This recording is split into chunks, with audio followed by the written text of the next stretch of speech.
ఏదైతే ఈరోజు land titling act రద్దు కోసం రెవెన్యూ మినిస్టర్ గారు బిల్లు ప్రవేశపెట్టారు. ఈ చట్టాన్ని చూస్తే చాలా భయంకరమైన చట్టం. ఏ మాత్రం కూడా ఆలోచించకుండా ఈ చట్టాన్ని తీసుకురావడం చాలా సమస్యలకు దోహదం చేసింది. ఎన్నో రోజులుగా లాయర్స్ అయితే ప్రజలను చైతన్యవంతులు చేస్తూ ఎక్కడికక్కడ ఆందోళన చేశారు. ఈ చట్టం కనుచుంటే పౌరుల ఆస్తి హక్కును మొత్తం మింగేసే పరిస్థితి వస్తుంది. ఇప్పటికే అధ్యక్ష రాష్ట్రంలో ఎప్పుడూ లేనంత ఈ భూ వివాదాలు పెరిగిపోయినాయి. చాలా దిక్కలు ఇప్పుడు నా నియోజకవర్గం కుప్పం నియోజకవర్గంలో చూస్తే ఎప్పుడూ నాకు ఒక్క కంప్లైంట్ కూడా రాలేదు.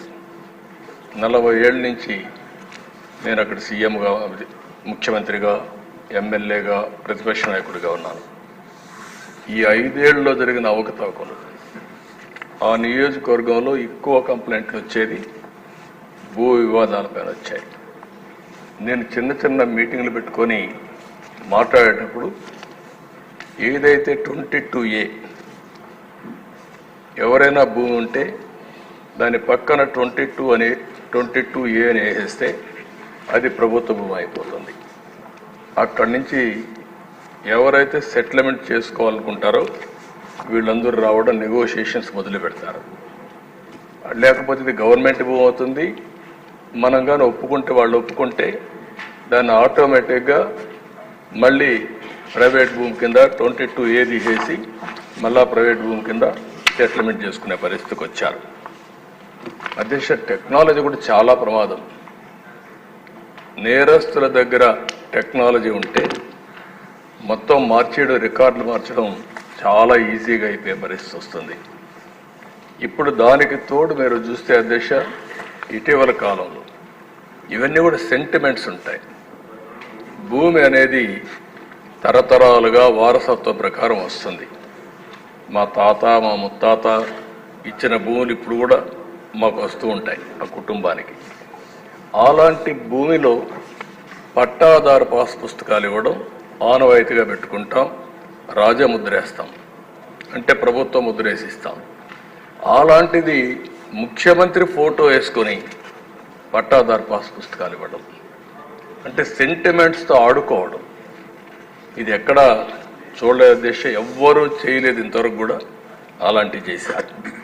అప్పటికే ప్రజల్లో చాలా కోపం ఉంది, ఆవేదన ఉంది, ఆవేశం ఉంది.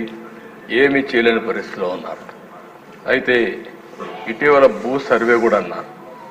ఈ భూ సర్వే కూడా అధ్యక్ష మొత్తం సెటిల్మెంట్ చేస్తామనే ఉద్దేశంతో చేసి డబ్బులైతే ఖర్చు పెట్టి ఎక్కడికక్కడ వివాదాలు పెంచారు, కానీ ఎక్కడా వివాదాలు తగ్గించే పరిస్థితి లేదు. దానిపైన కూడా నేను చాలా స్పష్టంగా చెప్పాను. హోల్డ్ చేశాం, స్టే చేశాం. ఇవన్నీ క్షుణ్ణంగా స్టడీ చేసిన తర్వాతనే చేస్తామని చాలా స్పష్టంగా హామీ ఇచ్చాం.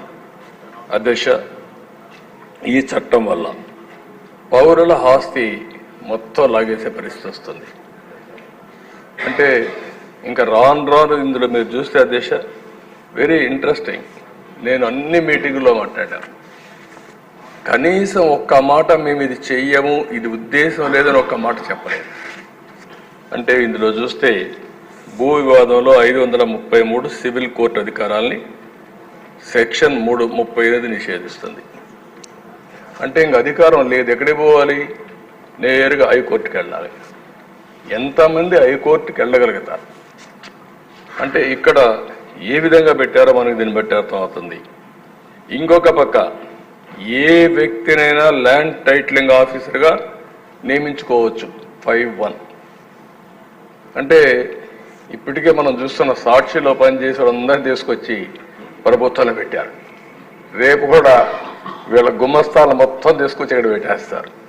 వాళ్ళ గుమస్తాలు పెడితే మన జాతకాలు వాళ్ళు రాస్తారు. ఏమవుతుంది అధ్యక్ష? అదే రికార్డు మీరు ఒకసారి చూస్తే ఎవరైనా సరే ఈ భూమి నాదని ఒక పిటిషన్ పెడితే ల్యాండ్ ట్రిబ్యునల్కి వెళ్ళిపోతుంది. ఇంక ట్రిబ్యునల్కి వెళ్ళిపోతుంది, ఆర్బిట్రేషన్. అంటే ఇంకా మన చేతుల్లో లేదు ఇది. అంటే మీరు వివాదాలు పరిష్కారం చేయవలసిన ప్రభుత్వం ప్రైవేట్ ఆస్తులను లాగేయడానికి ఎత్తుగడేసే పరిస్థితికి వచ్చారు. ఇవన్నీ కూడా దిశ 1-2 కాదు. ఇందులో మనం చూస్తూ ఉంటే భారత వారసత్వ చట్టం రాజ్యాంగంలోని ఆర్టికల్ 21, 246, 300కు విరుద్ధంగా ఉంది. ఇంకో పక్క ఈ సెక్షన్లో ఉండేటువంటి ఈ చట్టంలో ఉండే సెక్షన్లు 10, 13, 14, 15, 25, 34, 36, 46 రాజ్యాంగ విరుద్ధంగా ఉన్నాయి. ఇవే కాకుండా ఈ చట్టాన్ని అమల్లోకి తెస్తూ జారీ చేసిన జీవో నెంబర్ 512 రహస్యంగా దాచిపెట్టారు. మనం అడిగితే దానికి సమాధానం కూడా చెప్పలేని పరిస్థితి వచ్చారు. ఇలాంటివన్నీ చూసిన తర్వాత దిశ చాలా ప్రమాదకరమైన చట్టం. నేను మిత్రులు పవన్ కళ్యాణ్ గారు కూడా కొన్ని మీటింగుల మీద చాలా స్పష్టంగా హామీ ఇచ్చాం. మేము వచ్చిన వెంటనే ఈ చట్టాన్ని రద్దు చేస్తామని చెప్పాం. ప్రజలు నమ్మారు. ఎంత భయంకరంగా అంటే దిశ ఒక అభద్రతా భావనకు లోనయ్యారు. మళ్ళీ దుర్మార్గమైన ప్రభుత్వం వస్తే మా ఆస్తులకు మాకు రక్షణ ఉండదు అనే పరిస్థితికి వచ్చారు. అధ్యక్ష కొంతమంది ఇక్కడి నుంచి అమెరికాకి వెళ్ళారు, వాళ్ళకి భూములు ఉన్నాయి, వేరే దేశాలకు వెళ్ళారు, వేరే రాష్ట్రాలకు వెళ్ళారు. వాళ్ళు కానీ ఒక్కొక్కసారి రికార్డులు చెక్ చేసుకోకపోతే రికార్డులు మారిస్తే తర్వాత ఆ భూమి ఆటోమేటిక్గా డీమ్డ్ క్లాసిఫైడ్ చేసేస్తారు, నోటీసులు కూడా ఇవ్వరు. ఇలాంటి చాలా ఉన్నాయి దేశ. ఏది ఏమైనా మేము చెప్పాం, చెప్పిన తర్వాత చాలా స్పష్టంగా హామీ ఇచ్చాం.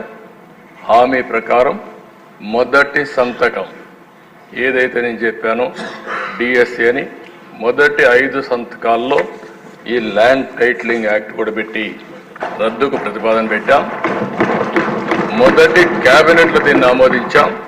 మొదటి అసెంబ్లీలో దీన్ని మళ్ళా ఈ చట్టాన్ని రద్దు చేయడానికి ఇది ప్రవేశపెట్టాం.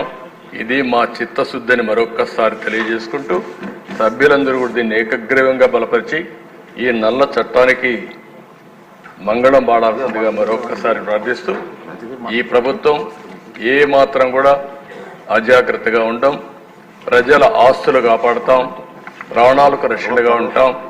ఇలాంటి చట్టాలను ఎట్టి పరిస్థితుల్లో ఆమోదించమని మరొకసారి తెలియజేసుకుంటూ మీ దగ్గర సెలవు తీసుకుంటాను. మంత్రి గారు మీరేం క్లారిఫికేషన్ ఇవ్వాలంటే ఇవ్వచ్చు.